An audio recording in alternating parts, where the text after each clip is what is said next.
Bismillahirrahmanirrahim. Assalamualaikum warahmatullahi wabarakatuh. Waalaikumsalam warahmatullahi wabarakatuh. Bismillah walhamdulillah wassalatu wassalamu ala rasulillah Muhammad ibni Abdillah la haula wa la quwwata illa billah amma ba'd. Yang saya hormati Bapak Kepala Sekolah SMA 1 Ciwaringgi, Ibu Wakasek Kurikulum, rekan-rekan Wakasek yang lain beserta Sekbid, Bapak Ibu guru hebat yang berbahagia. Puji dan syukur marilah kita panjatkan dan Allah yang Maha Ghafur yang telah mengatur rezekinya dengan teratur, sehingga alhamdulillah berkat taufik serta hidayahnya, alhamdulillah pada kesempatan hari ini kita dapat diberikan kesehatan dan kesempatan guna hadir mengikuti acara diseminasi budaya positif di lingkungan SMA 1 Ciwaringgi. Sholawat beriringkan salam semoga terlimpah curahkan keharibaan baginda Nabiullah Putra Abdullah, yakni baginda Nabi besar Muhammad SAW, kepada keluarga, sahabat, tabi'in, tabi'at, dan mudah-mudahan kepada kita sekalian selaku pengikut setianya yang merindukan syafaat Utsman fi yaumil qiyamah. Amin ya rabbal alamin. Selamat pagi Bapak Ibu. Selamat pagi. Terima kasih. Alhamdulillah Bapak Ibu sudah berkenan hadir mengikuti kegiatan ini dan tentunya meninggalkan tugas di kelas, tetapi semuanya sudah aman ya. Baik, terima kasih. Mengawali diseminasi pada kesempatan hari ini, saya buka dengan sebuah pantun seperti biasanya, karena pepatah mengatakan kalau pengen awet muda itu harus bikin pantun Bapak Ibu, karena banyak orang yang modalkan cakep ya. Al-kalam disebut doa, ucapan adalah doa. Ketika pantun kita ngomong doakan cakep, berarti nanti awet muda. Dari Cirebon ke Jakarta, Cakep. perginya naik kereta api. Cakep. Perkenalkan, saya Tato Rudi Hanata, mohon izin mau presentasi.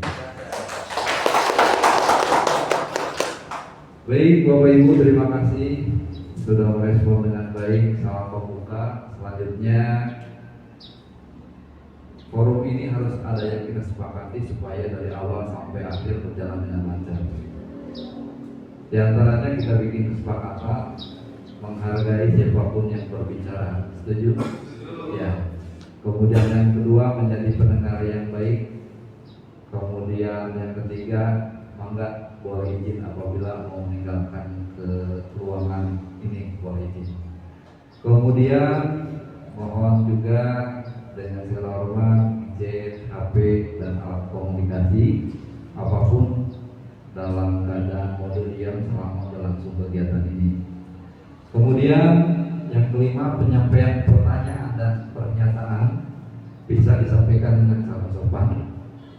Dan yang keenam, apabila terjadi perdebatan, mari kita lakukan dengan kontra argumentasi, jangan kontra emosi. Kira-kira Bapak Ibu setuju? Setuju. Baik, kalau setuju kita lanjutkan.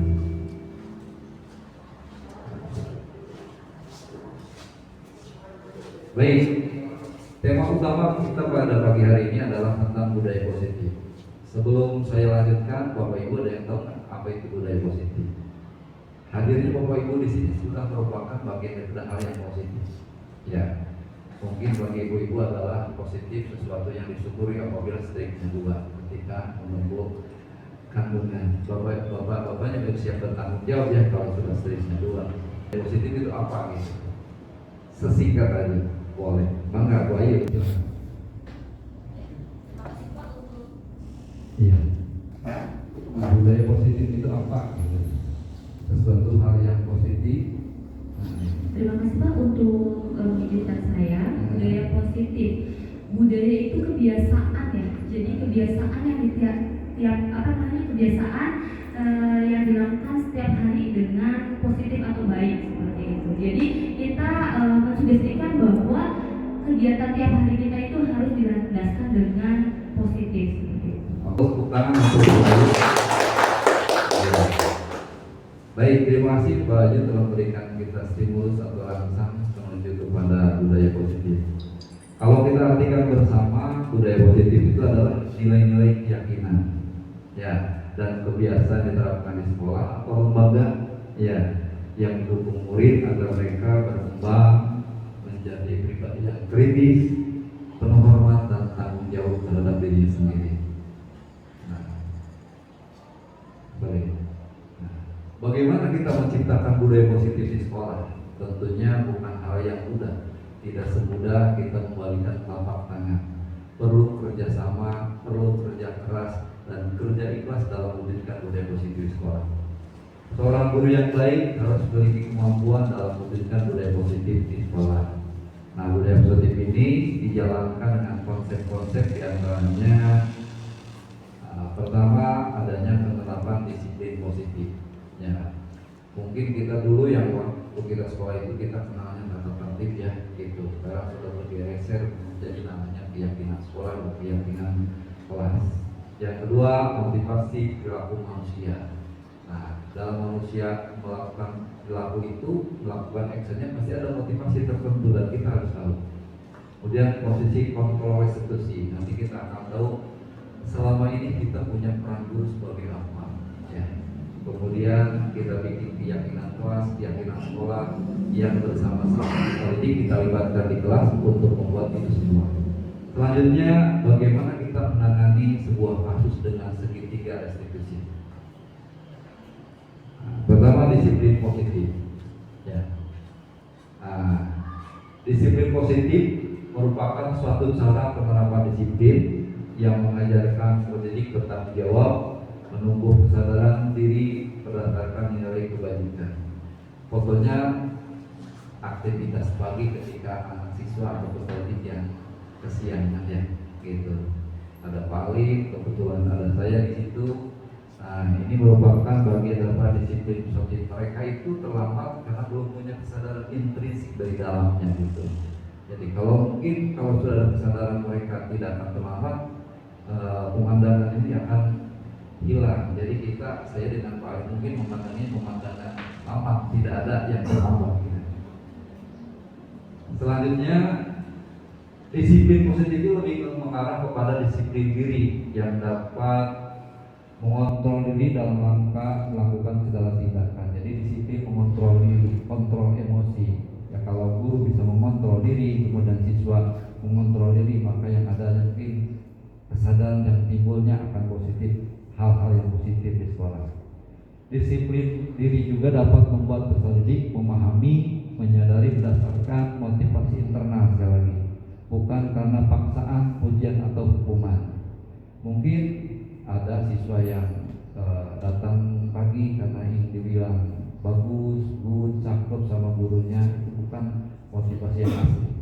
Kemudian ada juga karena takut dihukum, mungkin dulu kan hukumnya sifat fisik, ada push up, ada lari, kemudian ada mengucapkan janji siswa dan sebagainya. Nah, itu hal yang kurang bagus apabila melakukan sesuatu karena takut dengan hukuman. Next, motivasi perilaku manusia. Ya, yang pertama untuk menghindari ketidaknyamanan atas hukuman. Jadi manusia itu melakukan suatu tindakan, motivasinya adalah menghindari supaya tidak dihukum. Saya datang pagi-pagi, siswa datang pagi-pagi karena takut untuk dihukum, jadi mereka menghindar supaya tidak dihukum. Bagaimana caranya? Ya harus datang pagi. Kemudian untuk mendapatkan imbalan, pujian atau penghargaan dari orang lain. Bapak Ibu, ketika Bapak Ibu datang pagi kemudian absen, kemudian melakukan aktivitas di kelas, kira-kira ketemu kepala sekolah senang enggak meskipun beliau tidak ngomong rajin Bu, rajin Pak, begitu. Kita merasa punya keyakinan, punya kepuasan lahir batin ya, ketika kita bisa tuntas melaksanakan kegiatan di kelas. Kemudian kebetulan ada kepala sekolah lewat dan kita ada di kelas, sepertinya kita sudah diberikan kepercayaan dari beliau bahwa kita adalah guru yang tepat waktu di kelas. Kemudian yang ketiga, untuk menjadi orang yang mereka inginkan dan menghargai diri sendiri dengan nilai yang mereka percaya. Datang pagi adalah hal yang baik, tentu sebuah keyakinan yang baik juga, dan kita merupakan role model merupakan contoh bagi siswa. Apakah kita sanggup berikan contoh yang konsisten? Harus tentunya. Kita yang datang bisa jam 7 kurang 15 sudah siap untuk datang ke kelas. Jadilah dan berusaha jadi guru-guru yang dirindukan oleh peserta didiknya. Kemudian ini kita cermati bersama bagaimana posisi kontrol restitusi kita. Nah, yuk sambil kita bertelaah, berintrospeksi diri selama ini kita berada di posisi yang mana. Pertama, dari 5 posisi kontrol restitusi ini, ya, ada guru sebagai penghukum. Ya, kita introspeksi termasuk saya dan Bapak Ibu semua, selama ini apakah kita sudah menghukum siswa lebih sering atau lebih jarang? Kemungkinan besar selama ini kita berada di posisi sebagai penghukum, ya. Biasanya ciri-cirinya gurunya rada sedikit keras ngomongnya. Kamu tahu nggak aturannya? Konsekuensinya apa kalau begitu? Lakukan itu, lakukan ini. Nanti kalau nggak begini pasti begitu. Biasanya untuk tendensi guru sebagai penghukum itu keras, ya, keras. Kalau tidak begitu mungkin guru yang ini tuh hanya punya keyakinan bahwa segala sesuatu bisa diselesaikan dengan hukuman. Ya. Kemudian yang kedua, guru sebagai pembuat merasa bersalah atau rasa bersalah. Ciri-cirinya biasanya misalnya lemah lembut. Ya. Ngobrol, menyentuh dengan hati, lama-lama kan siswa itu merasa tersentuh, kemudian sadar, bahkan mungkin merasa rendah diri, minder. Kenapa? Atas kesalahan yang dia lakukan. Ya.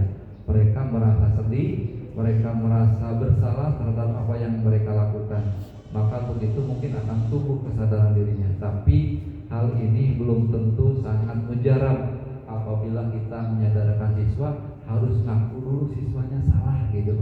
Kemudian mereka sadar, itu butuh proses untuk membuat mereka nangis. Kalau anaknya yang mungkinnya petantang, petenteng, kan lama gitu. Memang laki-laki juga, sebuah laki-lakinya juga pasti nangis sih kalau matanya dicolok ya gitu.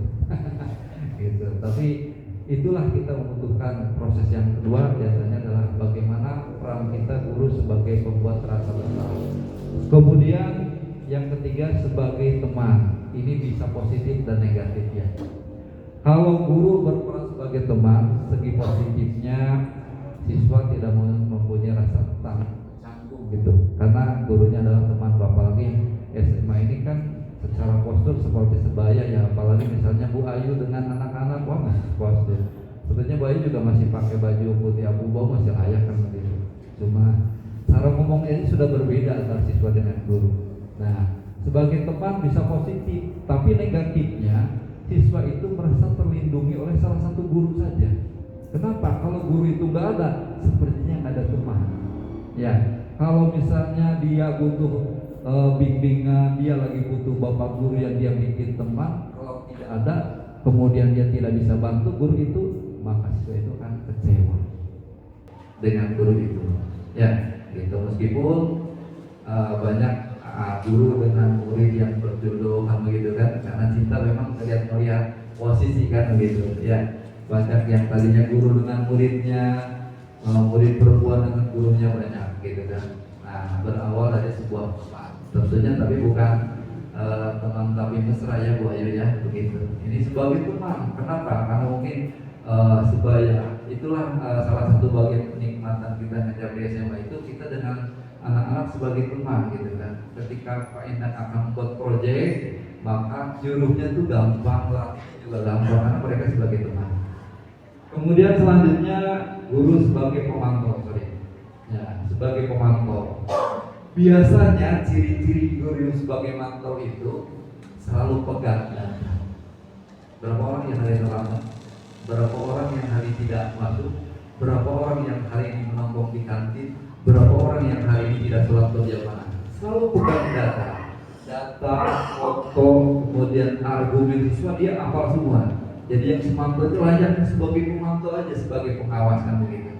Jadi ya itu selalu pegang data. Kaitannya biasanya kamu mau mengelak nih, ini datanya sudah ada. Nah, itu sebagai pemantau. Kemudian selanjutnya adalah guru sebagai manajer. Tentu ini eh, posisi yang kita idamkan. Ya, guru sebagai manajer. Pertama, bagaimana kita menggali kepada siswa itu supaya bisa menjadi manajer bagi dirinya sendiri. Ya, guru sebagai manajer itu justru akan melalui tahap-tahap ini. Ya, pertama mungkin dia akan sebagai penghubung, sebagai pembuat rasa bersalah, sebagai teman, sebagai pemantau. Nah, manajer itu akan melakukan keempatnya dan kolaborasinya ada di titik yang kelima sebagai manajer. Ya. Selanjutnya, nah dari kelima posisi restitusi ini, ya sebaiknya kita memang coba untuk menjadi seorang manajer yang bijak kepada peserta didik. Ya. Guru berperan sebagai manajer, guru dapat membuat sesuatu bersama murid, mempersilahkan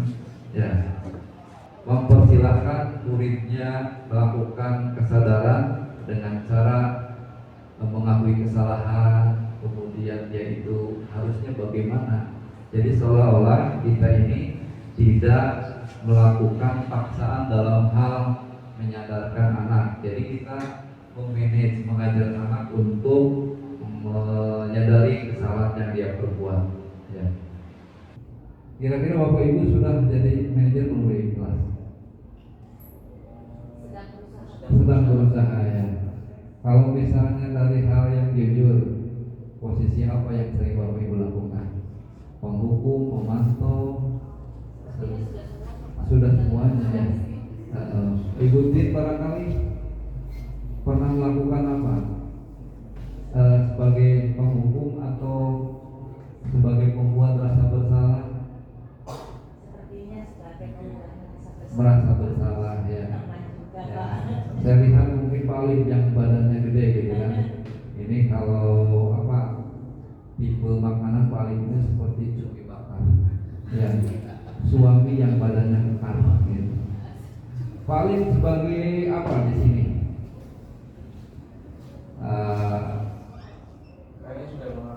Sudah mengalami semua dan sebelum itu yang sebagai manajer masih berusaha Pak, karena masih banyak kekurangan juga. Kalau sudah mencapai sebagai manajer kan harus lebih baik lagi. Jadi mungkin proses yang 4 ini sudah tercapai, tapi tinggal satu lagi ya sebagai manajer. Sebagai manajer Belajar. tentang materi manajer. Selanjutnya ya, oke. Nah, kemudian selain itu, posisi manajer ini mengacu pada restitusi yang dapat menjadikan peserta didik sebagai manajer, artinya dapat tercipta identitas positif dari peserta didik. Ya. Nah, supaya dilakukan kita breaking dulu ya. Nah, Bapak Ibu mungkin sering tepuk pramuka ada pembina tahun saya. Ya. Kita breaking dengan namanya tepuk bahagia. Ya. Tepuk bahagia, Bapak Ibu siap bertepuk ya. Nah, sedikit kita breaking supaya tidak tegang gitu. Waktu Indonesia tegang kalau nanti ya. Nah, oke, siap-siap, tangannya di atas ya. Tepuk bahagia. Jangan kayak pramuka. Tepuk bahagia 3 kali, aku 3 kali lagi. Nah, selalu 3 kali lagi bahagia, alhamdulillah, yes. Oke, siap? Ya. Apa aku berdiri? Semuanya ya. Tepuk bahagia. Aku selalu bahagia. Alhamdulillah. Yes. Oke, terima kasih Bapak Ibu. Selanjutnya sesudah kita bahagia, kita lanjutkan lagi supaya kebahagiaan ini semakin lengkap dengan keyakinan kelas dan keyakinan sekolah. Ya. Bahagianya jadi dulu. Bahagia. Ada titik jenuh kalau melihat siswa yang bermasalah? Ada. Berarti jenuh ya. Tapi jangan sampai mungkin kita sudah ada masalah di rumah, kemudian menghadap siswa jadi tambah masalah lagi. Kira-kira ada trik enggak mungkin dari Pak Tama supaya kita lebih senang terhadap anak dalam pembelajaran kelas? Terima kasih Bapak.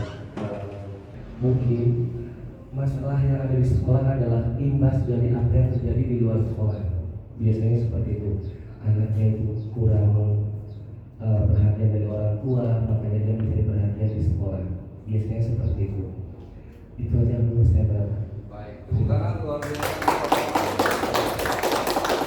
Nah, yang sebelah saya ini di samping jadi guru juga pembina paskibra ya. Kira-kira punya pengalaman apa ketika menghadapi masalah yang ditimbulkan oleh anak sebelum kita bahas dalam segitiga restitusi? Mungkin masalah dalam penanganan siswa ya. Setuju dengan apa yang ditanya sama pertama salah satunya. Dan solusi untuk anak-anak seperti itu, kita sebagai guru bisa mendekati, merangkul, dan mengajak berkomunikasi. Kenapa bisa berbuat seperti itu? Sehingga kita sebagai guru tahu anak tersebut melakukan hal yang menurut kita sebagai guru itu kurang baik, sehingga kita sebagai guru menasihati dan merangkulnya biar hal yang seperti itu tidak terjadi lagi. Oke, itu aja. Baik, kita untuk Pak Soeharto ya. Mungkin tadi peran sebagai temannya digunakan ya ketika sanggup untuk mendampingi siswa, kemudian Pak Manta bagaimana mereka sebelumnya punya masalah apa. Nah, kita lihat dulu sebelum kita membahas kepada penanganan kasus lewat segitiga restitusi, bahwa keyakinan kelas yang kita buat itu merupakan adanya kesepakatan antara guru dan murid. Biasanya kita bikin kertas kosong, kemudian ada kertas pop-it ya, dan kita isi. Menurut mereka keyakinan kelas itu harus dibikin seperti apa ya. Dulu namanya tata tertib untuk keyakinan kelas itu zamannya kita sekolah, sekarang namanya keyakinan kelas. Ketika tata tertib kita datang pagi, kemudian ruangan bersih. Nah, itu juga merupakan bagian daripada keyakinan kelas ya. Kemudian sekarang sudah zamannya gigil, HP dimatikan ya. Kemudian berbudaya sopan, santun, sapa, senyum ya. Dan kita membiasakan itu semua harus ada kesepakatan dengan peserta. Jangan sampai kita melakukan hal seperti itu tetapi malah mendapatkan protes dari siswa karena merasa belum membuat sebuah keyakinan kelas ya. Selain yang kita lakukan dalam membuat kesepakatan kelas, biasanya barangkali Ibu Dewi mau cerita ya gimana Ibu membuat kesepakatan di kelas itu. Ibu wali kelas ya. Nah. Assalamualaikum warahmatullahi wabarakatuh. Terima kasih kepada atas kesempatannya. Kemarin yang dimulai tahun ajaran baru itu kebetulan saya dapat wali kelas 11H. Untuk kesepakatannya sebenarnya sih simpel Pak. Yang pertama itu dilihat dari absensi. Ya, dilihat dari absensi karena kayaknya tuh takutnya nanti ke depannya itu banyak banget anak-anak yang jarang masuk. Iya. Ya. Yang kedua itu untuk nilai, Pak. Ya, yang nilai itu harus kalau nilai itu paling enggak harus ada 90% yang masuk dari semua mata pelajaran, biar tidak mengganggu kegiatan pas di akhir pembagian rapot. Yang ketiga itu dari kerapihan, Pak. Ya. Biasanya kerapihannya dilihat dari busana, dari pakaian. Yang kedua itu dari rambut. Ya. Biasanya yang cowok-cowok itu kebanyakan yang gondrong. Nah itu lebih ditindaklanjutin lagi.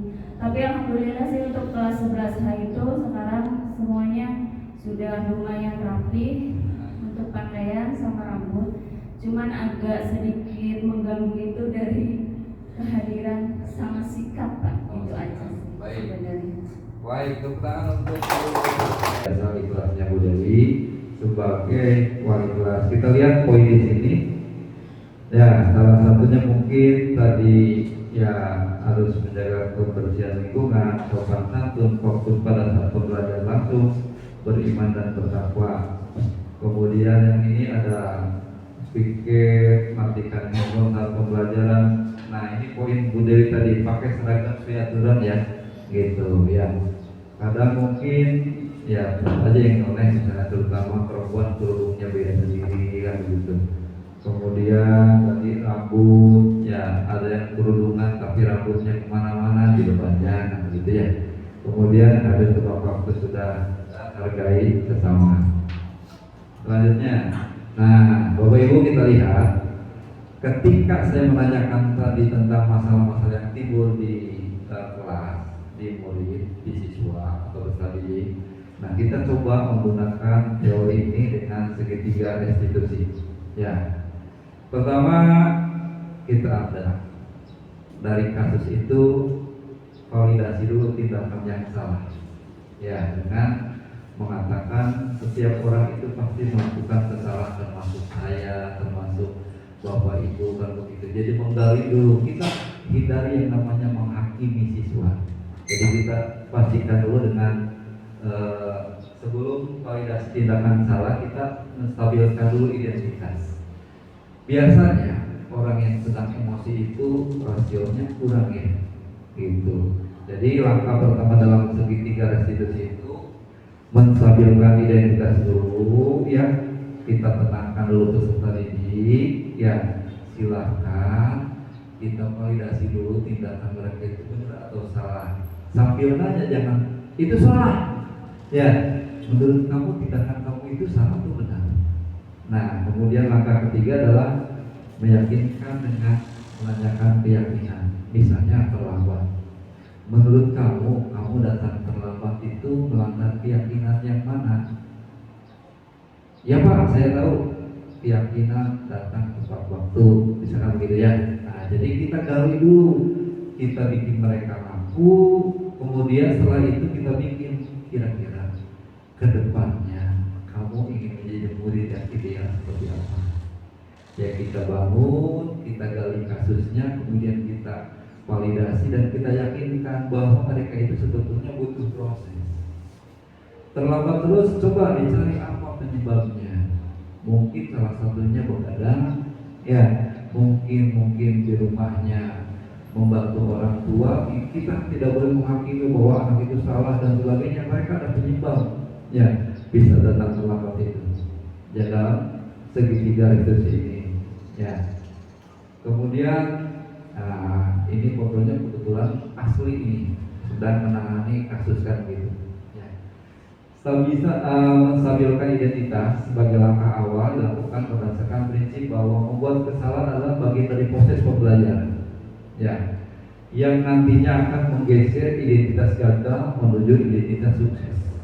Jangan pernah kita menjudge bahwa siswa itu punya masa depan yang suram. Ya, mungkin kita juga pernah tertawa ketika melihat memori putih abu-abu kita melakukan sesuatu, kita ceria sendiri kan begitu ya, gitu. Oh saya dulu pernah begini, oh pernah begitu kan. Nah mereka juga bagian daripada yang cerita sedang mereka buat, dan kita bagian daripada cerita mereka itu. Kemudian sesudah itu kita validasi tindakan yang salah, dilakukan berdasarkan prinsip bahwa setiap perilaku berupaya memenuhi kebutuhan tertentu sehingga guru dan orang tua bergeser dari stimulus respon menjadi proaktif, ya, dan akan mengenali mengakui kebutuhan murid atau anak. Tidak sedikit bahwa murid-murid kita mungkin banyak yang ditinggal menjadi TKI, ya, dan itu mereka butuh kasih sayang, butuh perhatian, ya. Kadang mungkin karena mereka belum bisa tadi menjadikan dirinya sebagai manajer, ya, pakaian belum bisa setrika, ya, karena nggak ada ngurus, apalagi banyak tinggal sama neneknya misalnya begitu. Kita harus gali, sewaktu-waktu kita home visit, datang ke rumah, penyebab mereka itu seperti apa. sehingga kita jadi orang yang tadi sebagai manajer yang bijak, yang mengetahui sebab akibat daripada anak bisa melakukan langkah keyakinan itu apa gitu kan. Jadi kita punya alasan menjadi orang guru yang bijak dalam hal ini. Kemudian selanjutnya, ya, kita menanyakan keyakinan dengan memberikan pertanyaan-pertanyaan bermakna kepada murid untuk munculkan potensi yang sehingga mereka mengaitkan dengan tindakan yang salah. Ciptakan suasana atau kesadaran yang timbul dalam diri murid, bukan mereka karena takut sama kita, ya, tapi karena mereka sudah yakin, dan membangun sistem itu lebih susah. Ketika sistem sudah berjalan, kesadaran timbul, maka itu akan dengan sendirinya mengalih ketertiban, keyakinan semua. Ya, karena itu akan berjalan dipatuhi oleh semua peserta didik kalau sudah ada kesadaran intrinsik dari murid itu sendiri. Kemudian, nah itu ya, coba untuk kita gali menjadi sebuah pengalaman berharga dengan penerapan segitiga restitusi dalam menangani kasus. Demikian stimulus dalam diskusi ini kita anggap sebuah diskusi saja, karena ilmu akan hidup karena sebuah pertanyaan. Sebagai akhir presentasi pengantar ini, bunga mawar bunga selasih warnanya cerah, tidak ada duanya. Cukup sekian, terima kasih. Silakan barangkali ada yang bertanya. Silakan, saya minta Bapak Ibu untuk menyampaikan sharing pengalaman. Is okay juga nggak apa-apa, karena ini adalah forum kita. Saya berbagi dan mengimbaskan pengalaman dari ilmu yang saya dapatkan dari calon guru penggerak, juga bagian daripada oleh-oleh untuk sekolah ini ya. Jadi saya minta teman-teman silakan untuk jangan ragu-ragu untuk bertanya. Silakan siapa saja berkaitan dengan solusi pengganti Ibu Tiara. Assalamualaikum warahmatullahi wabarakatuh. Waalaikumsalam warahmatullahi wabarakatuh. Silakan. Silakan berdiri. Menyampaikan apa ya Pak? Sharing ya Pak. Sharing boleh. Kebetulan Tiara itu baru mulai minggu ini jadi wali kelas. Betul. Sebagai pengganti Pak Musrik yang Pak Musriknya juga dipindah ke kelas Pak Opik ya. Iya. Di kelas yang Tiara bimbing itu kebetulan ada dua anak yang bermasalah, yang kakak teman-teman dan kakak PK itu dua anak itu setiap pagi selalu ada kalau literasi, tapi dia nggak pernah masuk kelas Pak. Udah 2 kali, hari ini kali ketiga dia masuk kelas. Itu kebetulan anaknya dua-duanya datang. Akhirnya tadi dari klarifikasi itu Tiara panggil satu-satu anaknya, dan dua-duanya itu memang kalau dari latar belakang memang orang tuanya jauh semua Pak. Jauh di luar negeri apa aja? Iya. Yang satu orang tuanya udah meninggal. Sudah meninggal. Dua-duanya lama. Dua-duanya itu salah satunya meninggal. Yang satu lagi ada yang sudah menikah lagi dan dia tinggal sama bibinya. Iya. Yang satu lagi tinggal sama kakaknya aja Pak. Oke. Jadi kalau Tiara bisa ambil kesimpulan, dua anak ini kurang perhatian. Kurang perhatian. Ya. Jadi Tiara sebagai wali kelas mau belajar buat apa ya namanya, dua anak ini tuh jadi anak aja lah. Oh gitu. Maksudnya biar kalau misalkan mereka ada masalah atau kurang perhatian, biar Tiara aja yang kasih perhatian. Oke. Semoga dengan begitu mereka ada perubahan. Oke. Karena mereka tadi udah janji, dua anak itu udah janji kalau ada apa-apa cerita sama ibu, iya Bu. Semoga besok gak ada kejadian itu lagi dua anak ini. Ya, itu aja sih Pak. Oke, terima kasih Ibu Tiara. Tepuk tangan. Secara tidak langsung Ibu Tiara sudah menerapkan segitiga restitusi ya, gitu. Coba bersabar, kemudian ketemu 4 mata ya kan. 2 orang berarti bukan 4 mata ya banyak, 8 mata. Segitiga restitusi sudah diterapkan sama Bu Tiara dengan menstabilkan emosi, kemudian memvalidasi tindakan yang salah, dan menanyakan keyakinan. Dan apalagi Ibu Tiara sini sudah siap menjadi tempat curhat bagi mereka, memberikan kasih sayang tentunya ya, kasih sayang sebagai guru dan murid kan bisa lebih daripada itu. Kalau beda itu bisa berbahaya, nanti tanggapannya akan berbeda kan begitu. Luar biasa sharingnya sebagai ini pengalaman wali kelas untuk yang keberapa kalinya.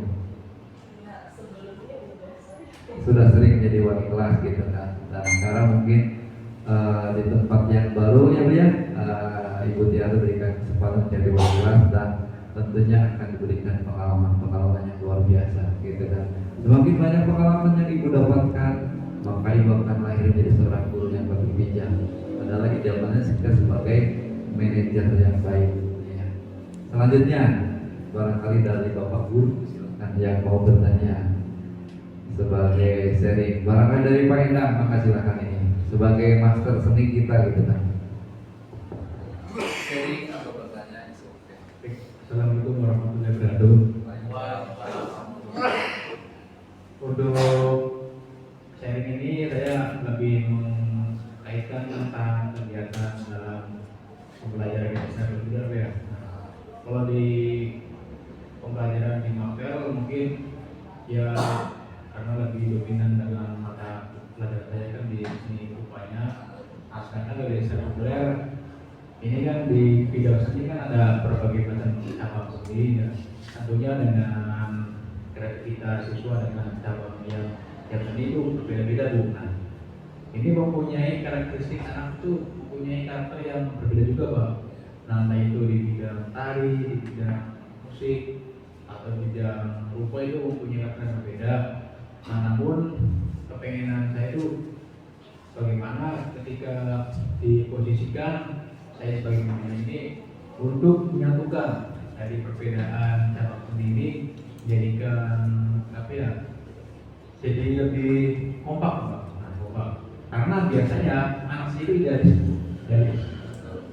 ya, makanya ya pengalaman di kuliah juga idealis ketika diperlihatkan dengan karyanya mau berhasil ya katanya ini dulu nanti besok paling itu aja Pak, menghilangkan rasa idealisnya itu Pak.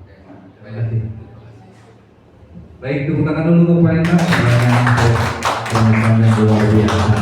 Ya, saya juga dapat ilmu baru ketika mungkin Pak Endang sebagai guru estetika, sebagai seni bisa menyatukan potensi anak yang beraneka ragam ya. Ibaratnya sebuah pelangi itu kalau warna satu tidak indah, dengan beraneka ragam menjadi indah. Begitupun estetika yang dimiliki oleh Pak Endang, menyatukan berbagai macam potensi anak. Ada yang di bidang suara ya, kemudian bidang rupa, kemudian ada yang gerak dan sebagainya kan. Nah, itu menjadi sebuah PR yang luar biasa dan Pak Endang bisa memberikan pembinaan, menuntun siswa itu menjadi sebuah skill yang mumpuni dan berujung dengan prestasi. Tentu menyatukan ideal dan idealis pada siswa itu bagaimana caranya kan begitu. Setiap siswa memang sepertinya kita dulu, kita punya istilah dengan darah muda ya. Darah muda susah diaturnya, bukan main kan. Idealis, pengennya di depan, kemudian menjaga rahasia. Bagaimana caranya? Ya, kita melakukan peran kita, bagaimana kita sebagai manajer ya, untuk memanage mereka. Idealnya itu seperti apakah begitu? Mungkin dengan pelatihnya bisa terbuka dibandingkan dengan rekannya kan begitu. Idealisnya seperti apa dulu kan begitu. Kalau misalnya Pak, saya sih pengen menggambarnya ini. Ketika mungkin Pak Endang sebagai guru seni, anak-anak hari ini kita akan menggambar pemandangan. Pasti 99% mereka akan menggambar gunung dan sawah. Ya kan? Anak-anak bikin pemandangan, ya kan? Padahal ketika dikerjakan sebetulnya pemandangan itu apa yang sedang kita imajinasikan sekarang. Mungkin kita sedang berada seolah-olah di atas rumah tingkat, melihat gedung-gedung yang lain, pemandangan juga kan begitu. Misalnya ada anak yang sedang naik sepeda, tiba-tiba dia menengok ada kebo sedang mandi kan begitu kan, gitu. Jadi kan gambarnya kebo sedang mandi kan begitu. Ada lagi yang sedang nonton bola begitu kan. Hasilnya akan berbeda kalau misalnya idealisnya itu kita bikin sama sebetulnya susah juga Pak. Artinya keberagaman mereka itu justru akan menjadi warna. Kita tidak bisa memaksakan mereka untuk menjadi satu dengan idealis kita. Ya, dengan keanekaragaman mereka yang mereka miliki, skill potensi itu akan menjadi pelengkap tersendiri bagi dunia estetika yang berbeda. Ya, jadi kita akan butuh mereka yang bisa nyanyi, ada satu. Butuh mereka yang bisa menggambar, ada satu. Butuh mereka yang bisa melakukan prakarya yang lain, ada lagi. Sehingga apa? Dengan keanekaragaman idealis oleh mereka justru akan menjadi warna, dan seni itu berwarna menjadi ya kurang lebih seperti itu. Pena, mudah-mudahan jawabannya tidak puas.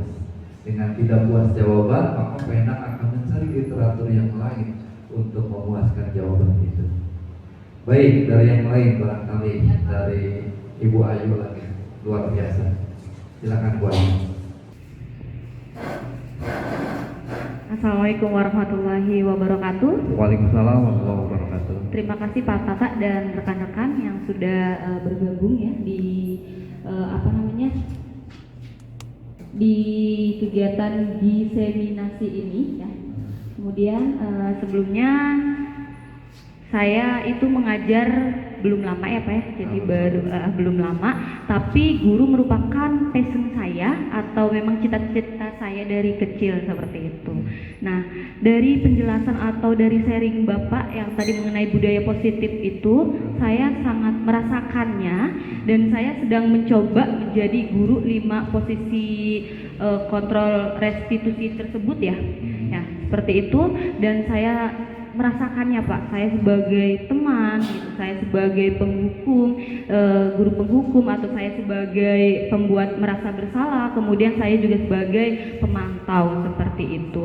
Nah, itu sangat dirasakan baik karena siswa itu ketika saya sebagai teman, siswa itu merasa mereka akan gitu Pak. Mereka akan bercerita dengan permasalahan yang telah terjadi seperti itu. Kasusnya salah satunya di 10J ada satu siswa yang memang itu harus saya lebih perhatikan lagi karena pada saat itu siswa tersebut kabur dari rumah seperti itu, dan saya tanyakan permasalahannya, ternyata memang siswa merasa terpojokan di keluarganya dari kacamata siswa tersebutnya. Tapi saya lihat saya bertanya kacamata orang tuanya, ternyata memang ada permasalahan intern di mana siswa itu pengen main tapi dilarang oleh orang tuanya seperti itu Pak. Jadi makanya saya dekati, saya ngobrol dengan orang tuanya dan ngobrol dengan anaknya. Alhamdulillah mereka semuanya sudah clear Pak. Jadi anaknya juga sudah berangkat terus dan tidak ada kabur-kaburan lagi seperti itu.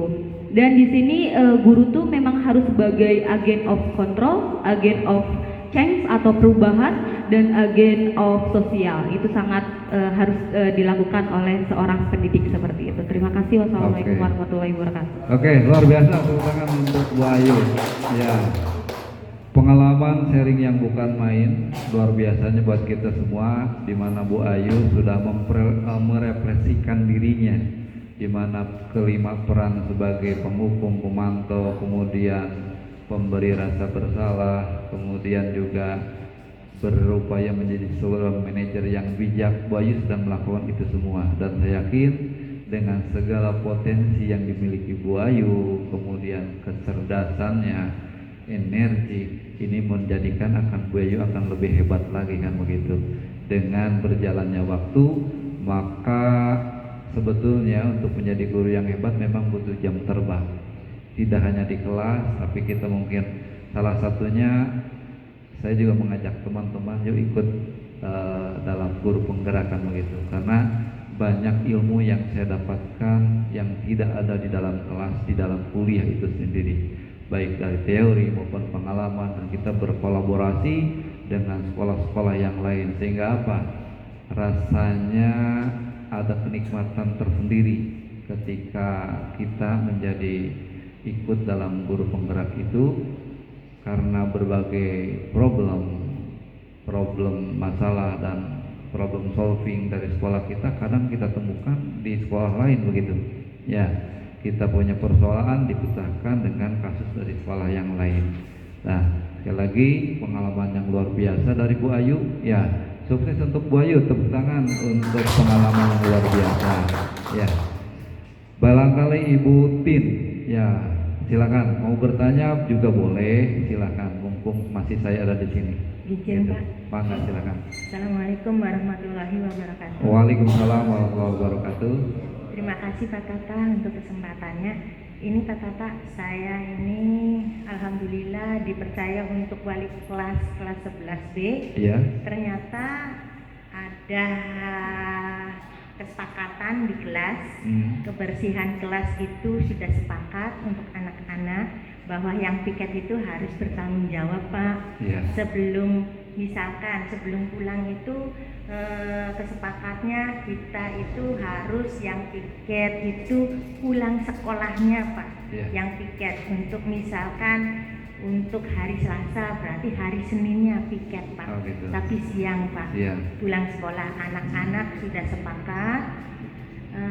Dan di sini Pak Punten saya juga mau bertanya lagi. Oh, boleh, silakan. Untuk ruangan kelas ada sedikit ini temboknya banyak sekali warna-warni Pak. Oh, warna-warni. Seperti lipstik, Oh, seperti gitu. coret-coretan. Iya. Anak-anak tuh nyarankan Bu gimana kalau memang mau dicat Oh, gitu. gitu. Ya kalau memang ada uangnya, Ibu nggak maksakan, jawab saya tuh Pak ya. Ibu nggak maksakan, tapi jangan terlalu berat, catnya kiloan aja. Gimana Pak solusinya seperti itu? Pertama.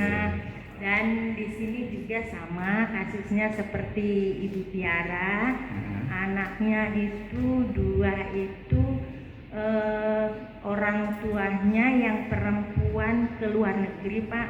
Jadi hidupnya itu sama saudaranya, itu namanya Gary Pak. Gary tersebut jarak pertama itu jarang masuk Pak. Iya. Pas saya nanya, Cung kenapa kok jarang masuk? Iya Bu, kesiangan terus. Pas saya kan ngadu sama BK Pak, coba dipanggil orang tuanya. Pas dipanggil ternyata orang tuanya itu keluar negeri Pak, hidupnya sama anaknya, kakaknya orang tua, jadi nggak terpantau oleh orang tuanya Pak. Pas itu, ya Bu, saya kesiangan terus gimana ya Bu? Solusinya harus sholat subuh, katanya. Sholat subuh laksanakan Ger, terus langsung pakai baju sekolah, langsung berangkat. Ya Bu, alhamdulillah sekarang Pak berangkat. Tapi sekarang lagi nih, hari ini Pak, dia sakit Pak, sampai ngirimin foto. Koyoan Pak. Kayak dikompres. Ya, hanya itu saja Pak untuk kelas saya, kelas B. Itu gimana solusinya supaya banyak warna-warninya tertutup, ya. Okay. banyak lipstiknya, Iya, Bu. sama coretan Pak. Coretan. Hanya itu aja karena anak-anak sepakat untuk mau Ngeset bareng-bareng. itu saja Bapak, gimana solusinya? Terima kasih kesempatannya. Assalamualaikum warahmatullahi Waalaikumsalam warahmatullahi wabarakatuh. Luar biasa, baik. Putin, terima kasih atas pertanyaannya. Yang pertama berkaitan dengan penataan ruangan kelas. Ya, sebetulnya ada kaitannya yang tadi dengan pembuatan keyakinan kelas. Kita bangun dulu budaya positif di kelas itu bahwa bersih itu penting, indah juga penting, dan merupakan bagian daripada keimanan dan ketakwaan mewujudkan kebersihan itu. Dengan mereka meyakini sebuah kebersihan, maka mereka akan tergali. Yuk kita tata baik-baik. Pertama mungkin mengukur dengan kemampuan uang kas, dan nanti mungkin saya hubungkan dengan Wakasek Satpas barangkali Bu untuk pengecatannya seperti apa ya, nanti bisa bersama-sama. Oke, untuk solusinya. Kemudian yang kedua untuk kasus anak yang tadi diutarakan oleh Butin, bagian daripada PR kita bersama, bagaimana kita memberikan penanganan, terutama Butin sudah bagus sudah menyampaikan manajemen waktu kepada siswa ya, dari mulai bangun subuh, kemudian melakukan aktivitas sampai berangkat lagi ke sekolah. Mudah-mudahan Butin dengan jawaban saya ini tidak puas, sehingga nanti Butin bisa mengeksplor lagi mencari jawaban yang lebih menyesuaikan. Untuk pertanyaan tadi yang mengechat kelas nanti saya sambungkan dengan Bapak Sekretariat. Bapak Ibu, tidak terasa kita sudah sampai di penghujung diseminasi budaya positif di lingkungan SMA 1 Ciwaringin. Tentunya saya ucapkan terima kasih yang sebesar-besarnya kepada Bapak Ibu yang sudah berpartisipasi dalam kegiatan ini. Tentu saya sebagai pemateri, sebagai pengimbas budaya positif ini banyak kesalahan dan kekurangan yang sudah saya tampakkan dalam forum ini. Saya terima kasih ucapkan sekali lagi atas segala perhatian dan mohon maaf atas segala kekurangannya. Sendirian tanpa kekasih, cukup sekian dan terima kasih. Bila taufik wal hidayah wal afu minkum. Wassalamualaikum warahmatullahi wabarakatuh.